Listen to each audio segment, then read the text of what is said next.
Welcome to my channel. ನಮ್ಮ ಚಾನಲ್ಗೆ subscribe ಮಾಡ್ಕೊಳ್ಳಿ. ಭಾಗ್ಯಲಕ್ಷ್ಮಿ ಭಾನುವಾರದ ಪೂರ್ತಿ ಸಂಚಿಕೆಯಲ್ಲಿ ಏನಾಗುತ್ತೆ ಅಂತ ಈ ವಿಡಿಯೋದಲ್ಲಿ ನೋಡೋಣ. ಭಾಗ್ಯ ವಾಪಸ್ ಮನೆಗೆ ಬಂದಿದ ತಕ್ಷಣನೇ ಇಲ್ಲಿ ಕುಸುಮ ನೋಡಿ, ಭಾಗ್ಯ ಕೊನೆಗೂ ಬಂದ್ಯಾ, ಎಷ್ಟು ದಿನ ಆಗಿತ್ತು ನಿನ್ನ ನೋಡಿ, ನೀನು ವಾಪಸ್ ಯಾವಾಗ ಬರ್ತೀಯೋ ಅಂತ ಕಾಯ್ತಾ ಇದ್ದೆ, ನಂಗೆ ತುಂಬ ಭಯ ಆಗಿತ್ತು ಅಂತ ಕುಸುಮ ಹೇಳ್ತಿರ್ತಾರೆ. ನಾನು ಎಲ್ಲಿಗತ್ತೆ ಹೋಗಲಿ ಅಂತ ಭಾಗ್ಯ ಒಳಗಡೆ ಹೋಗ್ತಾಳೆ.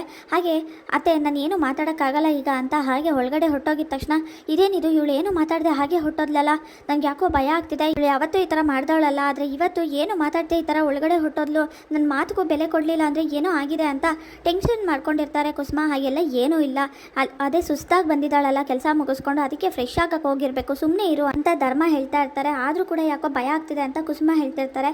ಭಾಗ್ಯ ರೆಡಿಯಾಗಿ ಬರ್ತಾಳೆ. ಅದೇ ಚೆನ್ನಾಗಿ ಕಾಣಿಸ್ತಿದ್ದೀನಾ, ಚೆನ್ನಾಗಿದೆಯಾ ಈ ಸೀರೆ ಅಂತ ಹೇಳಿದಾಗ ತುಂಬ ಲಕ್ಷಣವಾಗಿ ಮುದ್ದಾಗಿ ಕಾಣಿಸ್ತಿದ್ಯಾ ಅಂತ ಹೇಳ್ತಾರೆ. ಅದಲ್ಲ ಅತ್ತೆ, ನೋಡು ಪೂಜಾ, ನಾನು ಚೆನ್ನಾಗಿ ರೆಡಿಯಾಗಿದ್ದೀನಿ ಅಲ್ವಾ, ಎಲ್ಲ ಚೆನ್ನಾಗಿದೆ ಅಲ್ವಾ, ಆಮೇಲೆ ಹಳೆ ಕಾಲದ ಅಡ್ಗೊಲಜಿ ಅಂತೆಲ್ಲ ಹೇಳ್ಬೇಡ, ಗುಗ್ಗು ಥರ ರೆಡಿಯಾಗಿದ್ಯಾ ಅಂತ, ಚೆನ್ನಾಗಿದ್ದೀನಿ ಅಲ್ವಾ ಅಂತ ಭಾಗ್ಯ ಹೇಳ್ತಿರ್ತಾರೆ. ಯಾಕಕ್ಕ ಹೀಗಾಡ್ತಿದ್ಯಾ, ತುಂಬಾ ಚೆನ್ನಾಗಿದ್ಯಾ, ಆದರೆ ಯಾಕೆ ಈ ಥರ ಮಾತಾಡ್ತಿದ್ಯಾ ಗೊತ್ತಾಗ್ತಿಲ್ವೇ ಅಂತ ಪೂಜಾ ಹೇಳ್ತಾಳೆ. ಅಯ್ಯೋ ಅದೆಲ್ಲ ಏನಿರಲಿ, ಹೊಟ್ಟೆ ಹಸ್ವಾಗ್ತಿದೆ, ಏನು ಅಡುಗೆ ಮಾಡಿದ್ದೀರಾ ಅಂತ ಹೇಳಿದಾಗ, ಅದು ಅಕ್ಕ ಚಪಾತಿ ಮಾಡಿದ್ದೆ, ಅದೆಲ್ಲ ಒಂಥರ ಆಗಿಬಿಟ್ಟಿದೆ, ಕರೆಕ್ಟಾಗಿ ಮಾಡಿಲ್ಲ ನಾನು, ಸೀದೋಗಿದೆ ಅಂತ ಪೂಜಾ ಹೇಳ್ತಾಳೆ. ಅದಕ್ಕೆ ಅತ್ತೆ ಗುಂಡ ಮತ್ತು ತನ್ವಿಗೋಸ್ಕರ ಅಂತ ಉಪ್ಪಿಟ್ಟು ಮಾಡಿದ್ದಾರೆ ಅಂದಾಗ, ಏನೋ ಉಪ್ಪಿಟ್ಟು ಮಾಡಿದ್ದಾರೆ, ಅದು ನನಗೆ ಇಷ್ಟವಾಗಿರೋ ಉಪ್ಪಿಟ್ಟು, ಥ್ಯಾಂಕ್ಸ್ ಅತ್ತೆ ಮಾಡಿದ್ದಕ್ಕೆ, ಮೊದಲು ಹಾಕೊಂಡು ತಿಂತೀನಿ, ಹೊಟ್ಟೆ ಹಸ್ವಾಗ್ತಿದೆ, ಅದರಲ್ಲೂ ಉಪ್ಪಿಟ್ಟು ಅತ್ತೆ ಮಾಡಿರೋದು ಅಂದರೆ ನಂಗೆ ಸಿಕ್ಕಾಪಟ್ಟೆ ಇಷ್ಟ ಅಂತ ಹೋಗಿ ಭಾಗ್ಯ ಹಾಕೊಂಡು ತಿಂತಾ ಇರ್ತಾರೆ. ಶ್ರೇಷ್ಠ ಮತ್ತು ತಾಂಡವ್ ಇಬ್ರಿಗೂ ಕೂಡ ಕೊನೆಯದಾಗಿ ಹೇಳ್ತಾರೆ, ಈಗ ನಿಮ್ಮ ಹೆಂಡತಿಗೆ ಫೋನ್ ಮಾಡೋಕ್ಕಾಗತ್ತೋ ಇಲ್ವೋ ಅಂದಾಗ, ಅಯ್ಯೋ ಸರ್ ಸ್ವಲ್ಪ ಅರ್ಥ ಮಾಡ್ಕೊಳ್ಳಿ, ಮನೆಗೆ ಹೇಗೆ ಫೋನ್ ಮಾಡೋಕ್ಕಾಗತ್ತೆ ಅಂತ ತಾಂಡವ್ ಹೇಳ್ತಾನೆ. ಹೇಗೆ ಮಾಡೋಕ್ಕಾಗತ್ತೆ ಅಂದರೆ ಈಗ ಸಿಗಾಕೊಂಡಿದ್ರಲ್ಲ ಅದಕ್ಕೆ ಮಾಡಲೇಬೇಕು, ಇಲ್ಲ ಬೇರೆ ದಾರಿನೇ ಇಲ್ಲ ಅಂತ ಹೋಟೆಲ್ ಓನರ್ ಹೇಳ್ತಾರೆ. ತಾಂಡವ್ ಯಾಕೆ ಈ ಥರ ಆಡ್ತಿದ್ಯಾ, ನಿಮ್ಮ ಮನೆಯವ್ರಿಗೆ ಫೋನ್ ಮಾಡು, ಅಲ್ಲ ಆ ಭಾಗ್ಯಂಗೆ ಫೋನ್ ಮಾಡಿ ಒಂದ್ಸಲಿ ಹೇಳಿಸಿದ್ರೆ ನಾವು ಇಲ್ಲಿಂದ ಹೋಗ್ಬೋದು, ಇಲ್ಲಾಂದರೆ ಪೊಲೀಸು ಕೇಸು ಇವೆಲ್ಲ ಯಾಕೆ ಬೇಕು ಅಂತ ಶ್ರೇಷ್ಠ ಹೇಳ್ತಾಳೆ. ನಿಂಗೇನಾದ್ರು ತಲೆ ಕೆಟ್ಟಿದ್ಯಾ, ಅಲ್ಲೇನಾದ್ರು ಫೋನ್ ಮಾಡಿದ್ರೆ ನನ್ನ ಕಾಲು ಮುರಿದು ಕೈ ಕೊಡ್ತಾರೆ ಅಷ್ಟೇ ವಿಷಯ ಗೊತ್ತಾದರೆ ಅಂತ ತಾಂಡವ್ ಕೂಗಾಡ್ತಿರ್ತಾನೆ. ತಾಂಡವ್ ನಮ್ಗೆ ಬೇರೆ ದಾರಿನೇ ಇಲ್ಲ, ಅರ್ಥ ಮಾಡ್ಕೊ, ಫೋನ್ ಮಾಡು ಅಂತ ಹೇಳ್ತಾ ಇರ್ತಾರೆ. ಶ್ರೇಷ್ಠ ಅರ್ಥ ಮಾಡ್ಕೊಂಡು ನಿನ್ನ ತಂದೆ ತಾಯಿಗೆ ಮಾಡ್ಬೋದಲ್ಲ ಅಂದಾಗ, ನನ್ನ ತಂದೆ ತಾಯಿ ನನ್ನ ಮಗಳೇ ಇಲ್ಲ ಅಂತ ಬಿಟ್ಟು ಹೋಗಿದ್ದಾರೆ, ನಾನು ಈಗ ಫೋನ್ ಮಾಡಿದ್ರು ಕೂಡ ನನ್ನ ಬಗ್ಗೆ ಯೋಚನೆನೂ ಮಾಡಲ್ಲ ಅಂತ ಶ್ರೇಷ್ಠ ಹೇಳ್ತಾಳೆ. ನನಗೆ ಗೊತ್ತು ನೀವು ಕರ್ಸಲ್ಲ ಅಂತ, ಅದಕ್ಕೆ ನಾವೇ ಕರ್ಸಿದ್ದೀವಿ ಅಂತ ಹೇಳಿ ಪೊಲೀಸನ್ನ ಕರೆಸಿದ ತಕ್ಷಣವೇ ತಾಂಡವ್ ಮತ್ತು ಶ್ರೇಷ್ಠಕ್ಕೆ ಟೆನ್ಷನ್ ಆಗುತ್ತೆ. ಆಗ ಇವರೇನೆ, ನನ್ನ ಲೈಫಲ್ಲೇ ಇಷ್ಟು ವರ್ಷ ಹೋಟೆಲ್ ನಡೆಸಿದ್ದೀನಿ, ಆದರೆ ಇವ್ರ ಥರ ಫಸ್ಟ್ ಯಾರೂ ಇಲ್ಲ, ಕರ್ಕೊಂಡು ಹೋಗಿ ಅಂತ ಓನರ್ ಹೇಳಿದ ತಕ್ಷಣ, ಸರ್ ದಯವಿಟ್ಟು ಒಂದೇ ಒಂದು ಅವಕಾಶ ಕೊಡಿ, ಫೋನ್ ಮಾಡ್ತೀವಿ, ದಯವಿಟ್ಟು ಬಿಟ್ಬಿಡಿ ಅಂತ ಶ್ರೇಷ್ಠ ಹೇಳ್ತಾಳೆ. ಹೌದು ಸರ್, ಇದು ಒಂದ್ಸಲಿ ಅವಕಾಶ ಕೊಡಿ ಅಂದಾಗ, ಸರಿ ಆಯಿತು ನೀವು ಹೋಗಿ ನಾನು ನೋಡ್ಕೋತೀನಿ, ಇವ್ರು ಫೋನ್ ಮಾಡ್ತಾರೋ ಇಲ್ವೋ ಅಂತ ಅದ್ರ ಮೇಲೆ ನಿರ್ಧಾರ ಮಾಡ್ತೀನಿ, ಕರ್ಕೊಂಡು ಹೋಗಬೇಕೋ ಬೇಡವೋ ಇವ್ರನ್ನ ಅಂತ ಪೊಲೀಸ್ ಹೇಳ್ತಾರೆ. ಈಗಲೇ ಭಾಗ್ಯಂಗೆ ಫೋನ್ ಮಾಡ್ತೀನಿ, ನಾನೇ ಮಾಡ್ತೀನಿ ಅಂತ ಶ್ರೇಷ್ಠ ಭಾಗ್ಯಂಗೆ ಫೋನ್ ಮಾಡಿದಾಗ ಸ್ವಿಚ್ ಆಫ್ ಬರ್ತಿದೆ ಅಂತ ಹೇಳ್ತಾರೆ. ಹೋಗಲಿ ನಿಮ್ಮ ಅಮ್ಮಂಗಾದರೂ ಫೋನ್ ಮಾಡು ಅಂದಾಗ, ಏನು ಮಾತಾಡ್ತಿದ್ಯಾ, ಅಲ್ಲ ನಾ ಅಮ್ಮಂಗೆ ಫೋನ್ ಮಾಡಿದ್ರೆ ಏನಾಗುತ್ತೆ ಅಂತ ಗೊತ್ತಲ್ವಾ ಅಂತ ತಾಂಡವ್ ಹೇಳ್ತಾನೆ. ಏನೂ ಆಗಲ್ಲ, ಫೋನ್ ಮಾಡಿ ಹೇಳು, ಆ ಭಾಗ್ಯನ ಕೈಲಿ ಫೋನ್ ಕೊಡು ಅಂತ, ಆಮೇಲೆ ವಿಷಯ ಹೇಳಿದ್ರೆ ಆಯಿತು ಅಂತ ಶ್ರೇಷ್ಠ ಹೇಳ್ತಾಳೆ.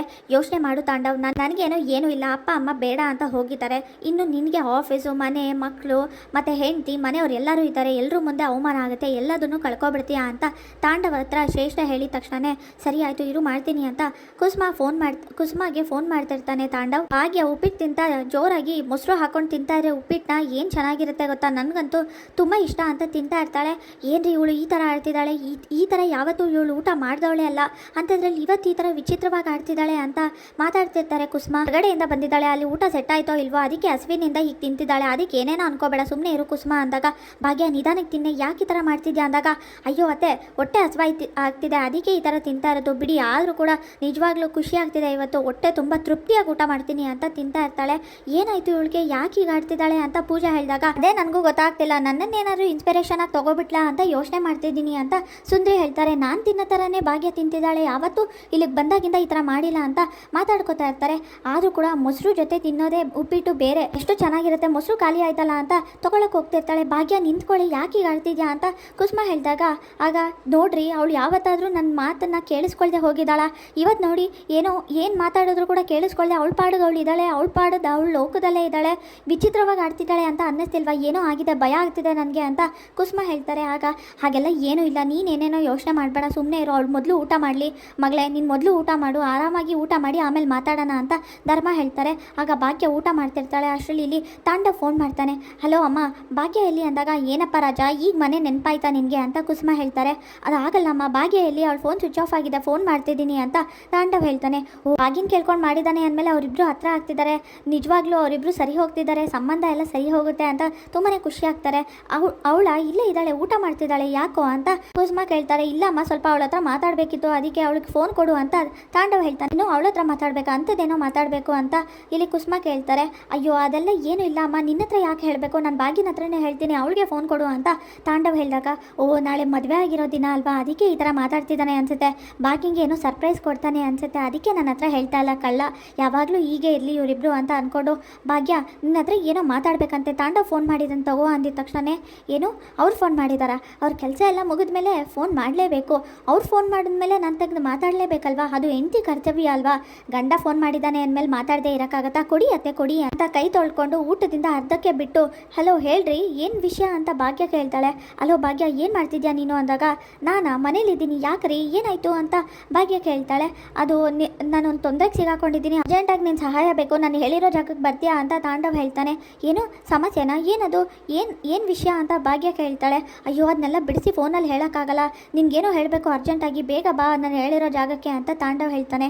ಹೌದಾ ಸರಿ ಆಯಿತು, ನೀವು ಕರೆದ ಮೇಲೆ ಬರಲೇಬೇಕಲ್ವಾ, ಬಂದೇ ಬರ್ತೀನಿ, ಈಗಲೇ ಬರ್ತೀನಿ ಅಂತ ಭಾಗ್ಯ ಹೇಳ್ತಾಳೆ. ಏನಂತೆ ಭಾಗ್ಯ ಅಂದಾಗ, ಗೊತ್ತಿಲ್ಲ, ಗಂಡ ಕರೆದ ಮೇಲೆ ಎಲ್ಲಿಗೋ ಒಂದು ಕಡೆ ಹೋಗಲೇಬೇಕಲ್ವಾ ಅಂತ ಭಾಗ್ಯ ಹೇಳ್ತಿರ್ತಾಳೆ. ಆಗ ಏನಂತೆ, ಏನಾದರೂ ಸರ್ಪ್ರೈಸಾ ಅಂತ, ನನಗೂ ವಿಷಯ ಹೇಳಲಿಲ್ಲ, ಏನು ವಿಷಯ ಅಂತ ಕೇಳಿದ್ರೆ ಏನಂತೆ ಅಂತ ಕುಸುಮ ಹೇಳ್ತಾರೆ. ಓ ಅಕ್ಕ ಮತ್ತು ಬಾವ ಇಬ್ಬರು ಕೂಡ ಖುಷಿಯಾಗಿ ಹೊರಗಡೆ ಹೊರಟಿದ್ದಾರೆ ಅನಿಸುತ್ತೆ, ಮತ್ತು ಸುಮ್ಮನೆನಾ ನಮ್ಮ ಭಾಗ್ಯಕ್ಕ ಡ್ಯಾನ್ಸ್ ಮಾಡಿರೋ ಅಂತ ಡ್ಯಾನ್ಸ್ಗೆ ಫಿದಾ ಆಗಿಬಿಟ್ಟಿದ್ದಾರೆ, ನಮ್ಮ ಬಾವ ಎಕ್ಸ್ಪ್ರೆಷನ್ಗೆ ಕರಗೋಗಿದ್ದಾರೆ, ಅದಕ್ಕೆ ಇಬ್ಬರು ಕೂಡ ಖುಷಿಯಿಂದ ಹೊರಗಡೆ ಹೊರಟಿದ್ದಾರೆ ಅಂತ ಪೂಜಾ ಹೇಳ್ತಾಳೆ. ಮತ್ತು ನನ್ನ ಮಗ ಮತ್ತು ಸೊಸೆ ಅಂದರೆ ಸುಮ್ಮನೆನಾ ಅಂತ ಕುಸುಮ ಹೇಳ್ತಿರ್ತಾರೆ. ಇವತ್ತಲ್ಲ ಹಬ್ಬ ಇರೋದು, ನಾಳೆ ಹಬ್ಬ ಇರೋದು ಅಂತ ಕುಸುಮ ಹೇಳಿದಾಗ, ನಾಳೆನಾ ಏನದು ಅಂತ ಪೂಜಾ ಸುಂದ್ರಿ ಕೇಳ್ತಾರೆ. ನಾಳೆ ತಾಂಡವ್ ಮತ್ತು ಭಾಗ್ಯ ಮದುವೆ ಆಗಿರೋ ದಿನ ಅಂತ ಕುಸುಮ ಹೇಳಿದ ತಕ್ಷಣನೇ, ಓಹೋ ಅದಕ್ಕೆ ನಾನು ಸರ್ಪ್ರೈಸ್ ಕೊಡೋಕ್ಕಿರಬೇಕು ಅಂತ ಪೂಜಾ ಮಾತಾಡ್ತಿರ್ತಾಳೆ. ಸರಿ ಆಯಿತು, ನಾನು ನಿನ್ನ ಬರ್ತೀನಿ, ಟೈಮ್ ಆಗ್ತಿದೆ ಅಂತ ಭಾಗ್ಯ ಅಲ್ಲಿಂದ ಹೋಗ್ತಾಳೆ. ಹಾಗೆ ಇಲ್ಲಿ ಶ್ರೇಷ್ಠ ಮತ್ತು ತಾಂಡವ್ ಇಬ್ಬರು ಕೂಡ ನಿಂತಿರ್ತಾರೆ. ಯಾಕ್ರಿ ಭಯ ಪಡ್ತಿದ್ದೀರಾ, ನಿಮ್ಮ ಹೆಂಡತಿ ಬರ್ತಿದ್ದಾರೆ ತಾನೆ, ಅವ್ರನ್ನ ಎದುರಿಸೋ ಅಂತ ಧೈರ್ಯ ಇಲ್ವಾ ಅಂದಾಗ, ಹಾಗೇನಿಲ್ಲ ಸರ್ ಬಂದ್ಬಿಡ್ತಾರೆ ಅಂತ ತಾಂಡವ್ ಪೊಲೀಸ್ ಹತ್ರ ಮಾತಾಡ್ತಿರ್ತಾನೆ. ಇಲ್ಲಿ ಶ್ರೇಷ್ಠ, ಅಲ್ಲ ಅಕಸ್ಮಾತ್ ಏನಾದ್ರು ಆ ಭಾಗ್ಯ ಬಂದು ಉಲ್ಟಾ ಹೊಡೆದ್ಬಿಟ್ರೆ, ನನ್ನ ಗಂಡ ಹೀಗೆ ಮಾಡಿಬಿಟ್ಟ ಅಂತ ಹತ್ತು ಕೂಗಾಡ್ಬಿಟ್ರೆ ಏನು ಮಾಡೋದು, ಆಗ ಇವರಂತೂ ನಮ್ಮನ್ನ ಬಿಡಲ್ಲ ಅಂತ ಶ್ರೇಷ್ಠ ಹೇಳ್ತಾಳೆ.